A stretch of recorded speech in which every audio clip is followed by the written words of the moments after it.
I'm a 72-year-old millionaire. Oh wait, this has all gone wrong. I'm a 72-year-old millionaire.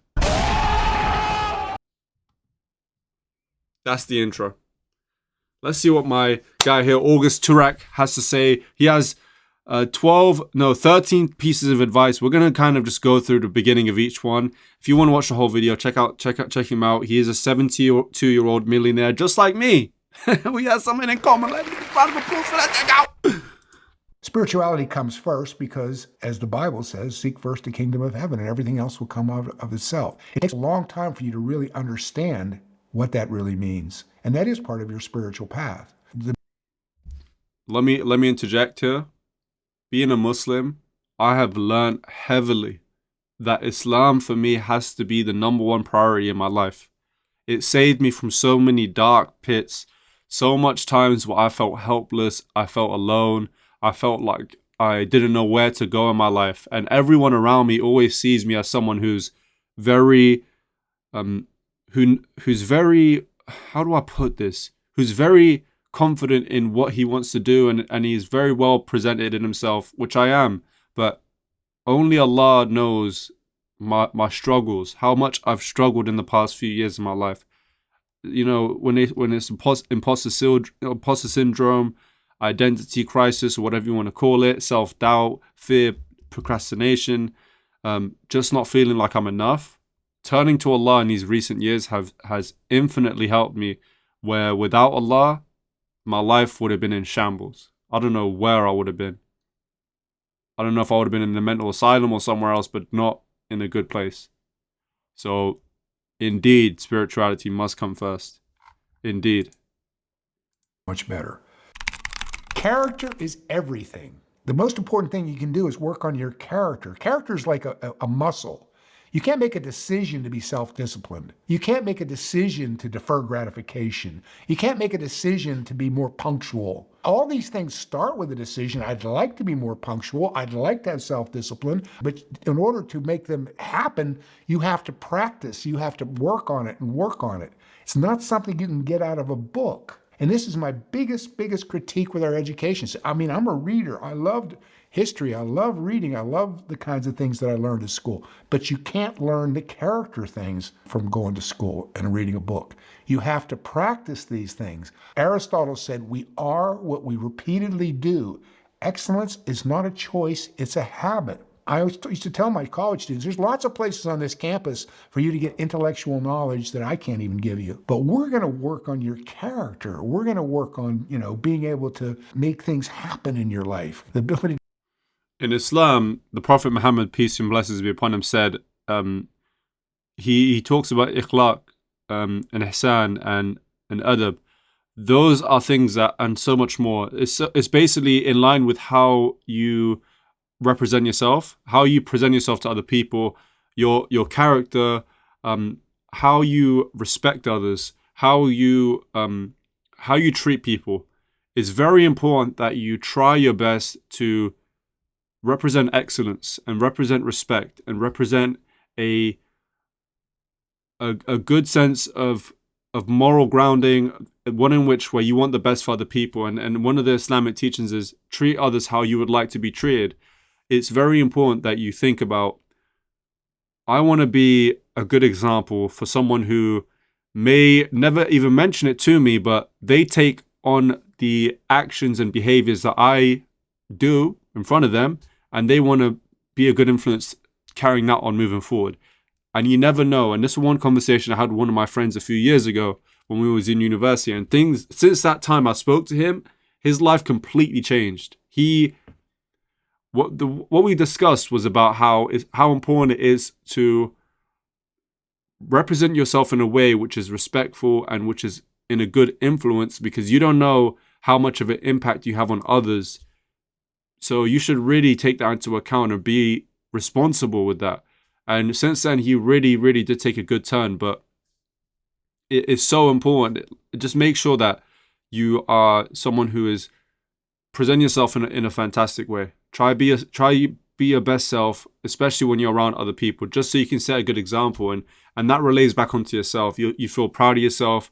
It comes with integrity. When you set your standards like that and you follow through with it, you become proud of yourself, and you keep on growing on that, and again, back on the first point, make sure your relationship with Allah is great. And if you don't believe in God, you don't believe in anything, look into that. Look into why. Try to really question yourself. Do I know why I believe what I believe? If you don't know, then look into it. When I studied Islam a few years ago, I really had to dig deep and find out why should I believe in Islam? And when I looked at the core answers, I found the truth, honestly. So yeah, character is essential. Make sure that you represent yourself in a fantastic way. First of all, you look for a community that is aligned with what you're trying to accomplish in your own life. I start with the assumption that we're put on this earth to become the best human being we can possibly be. I then define that as a spiritual journey, which is a transformation from selfishness to selflessness. It's counterintuitive, but the more selfless you are as a human being, the better everything in your life is going to work. The happier you're going to be, the better your family is going to be, the better even a business person you're going to be. Becoming that kind of person takes a lot of work. We're born instinctively selfish. Little children yell, mine, mine, mine, mine, mine. So we have to work on it. So you you put a community together. The way I used to do it is I would put up posters and on college campuses or wherever offering a lecture, a free lecture or something like that. I'd find a room or hustle someplace where I could do it, and I would somewhere give in a headphone. I would pass out a piece of paper saying, are you interested in being in a community that would work on the stuff that I've talked about tonight? And then we would get together and hold each other accountable. Definitely 100%. Mr. Beast said this. He said about what's his main advice for people that want to be a YouTuber? Surround yourself with other people that are interested in doing YouTube. And he said it in general. You know, whatever you want to pursue, build a community around you. Build a social group of people that are in line with what you want to achieve, because the discussions you'll end up having will be around that. You know, the talks you'll have, it will always be about that thing which you're all in alignment of interest in. You won't have to step out of your comfort zone and bore other people or get on other people's nerves or have to deal with arguments because you don't all want to achieve the same thing. When you surround yourself with people that want to achieve the goal that you want to achieve, whether it's, let's just talk about YouTube. You hang around with other YouTubers, you'll start talking about YouTube projects, ideas, trends, growths. You'll start sharing any troubles you had, all of those things. It's weird because I actually haven't followed this advice. I haven't really built a social group of people. I'm just hoping that through my YouTube community, that becomes something I can rely on internally with my YouTube viewers. But it is something that I should really follow this advice of, really and truly, man. Like you have to build a group of like-minded people that want to achieve at least something similar. If they're not like-minded, something similar. People. This goes all the way back to my childhood. My dad, I came home one day crying from football practice. He said, what are you crying about? I said, Mr. Neary was yelling at me today at football practice. And my dad said, that's great. I looked at him. He said, Augie, he's yelling at you because he cares about you. When he stops yelling, that's when you get worried. My last mentor, Father Christian, just died a couple years ago at the ripe old age of 100. I've always had mentors. I've always had teachers. We have teachers in school. We have teachers at work. But then when we come to the most important things in our lives, the spiritual things, the character development things, the personal growth things, all those things we try to do alone. Usually don't have any trouble getting ourselves a golf pro when the balls are all going into the water. But when our life's not working, we resist getting ourselves a coach. It's not easy to find one, but again, it's one of those things that I would say I got just as much, maybe more, out of looking for the mentor as I got out of the mentor. That's part of the process. Wow. But what I always say is people always asking me all the time, how do I know that I'm going to have the right mentor, you know? Wisdom right and there. I always say, hey, take it down a notch here. How does he know he's got the right student? He's wise. Why don't you work on you being a better student instead of worrying all the time about whether you got the right mentor? Wow. What are you, God's gift to the world here? That you deserve Jesus Christ himself as a mentor? I've seen far more people who suffer because they're unable to be coachable, they're unable to listen to a mentor, they're not Oh, unable to yo. get off their butts and go find a mentor. Why am I even They speaking? were ever damaged because they had some insane mentor. They had This them do guy's some enough. terrible thing. And so be coachable. Find your mentor. Listen to him. Go. I'm not even going to say anything about this. I'm only going to say one thing, actually. Don't think you right here, don't think you can do it all yourself, because you cannot. You need people. If you don't think you need people, you need Allah. You need God in your life to guide you. Allah has guided me in so many ways. This guy just did everything I need. I didn't even need to say anything. It's part of the quest. It's part of the fun. It's part of the interesting part of finding these mentors. We're only going to do up until don't worry about the other guy, but if you guys want me to do another part on this, let me know.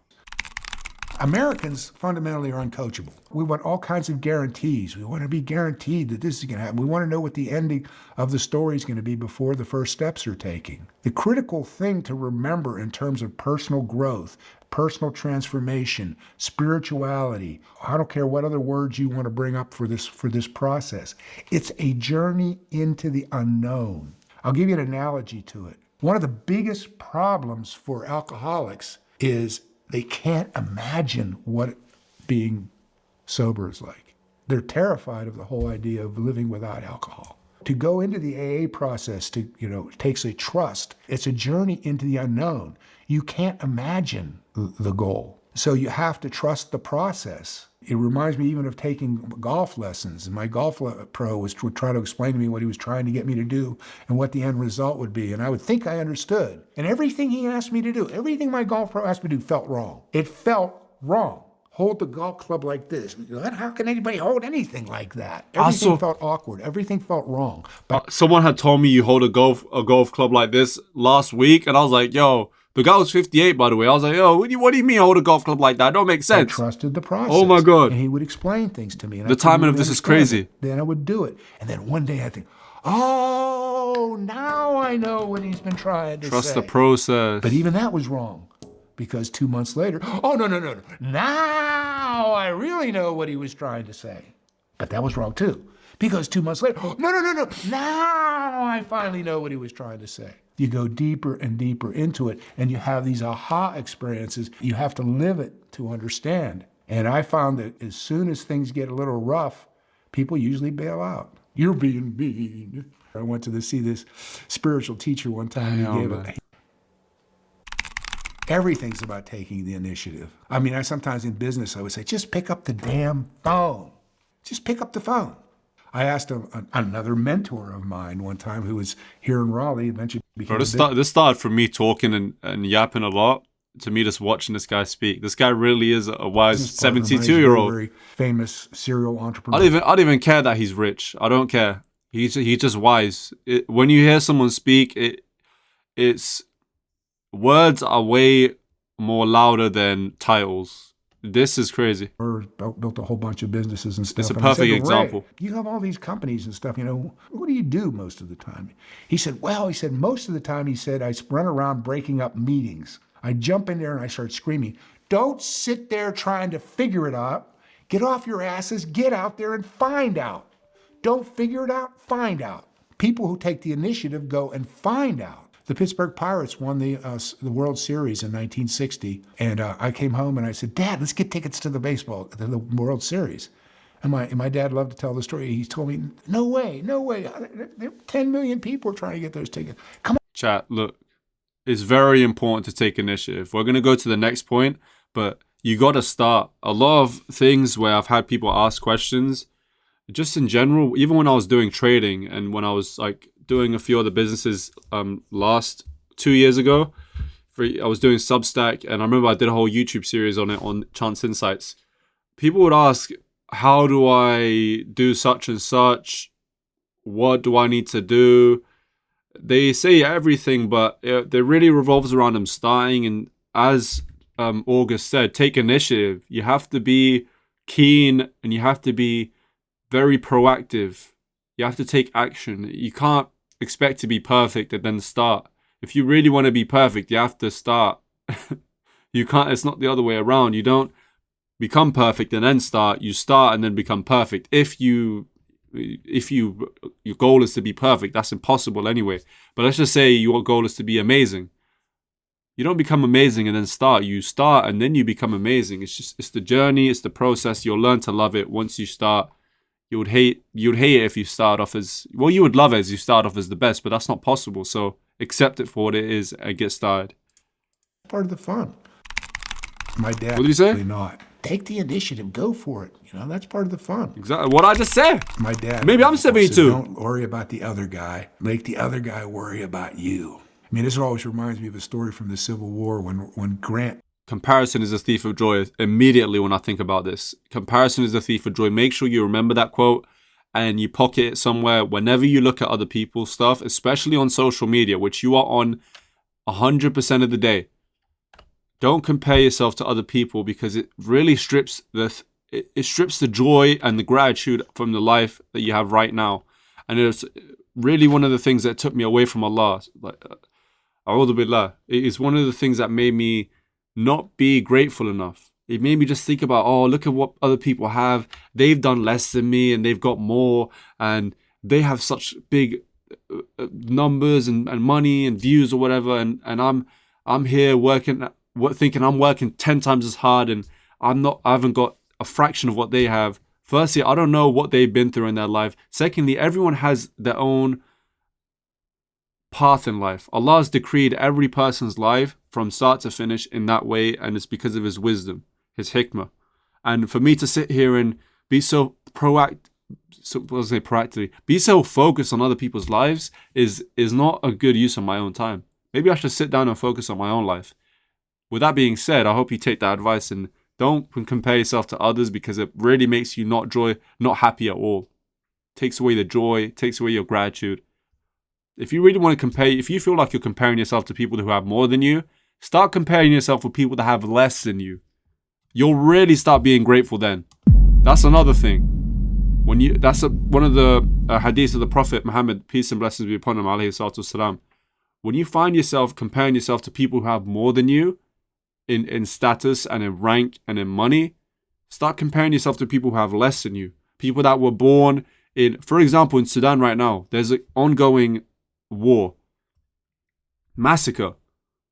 People for example, right now in Al-Fashid, people are getting tortured, people are losing their families, their homes, getting starved, people are losing everything.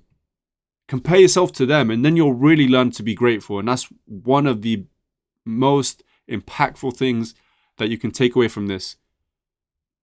When you find yourself comparing yourself to people that have more than you, compare yourself to people who have less than you, you'll find yourself being more grateful as opposed to being envious and jealous of what other people don't have. Let's keep this moving.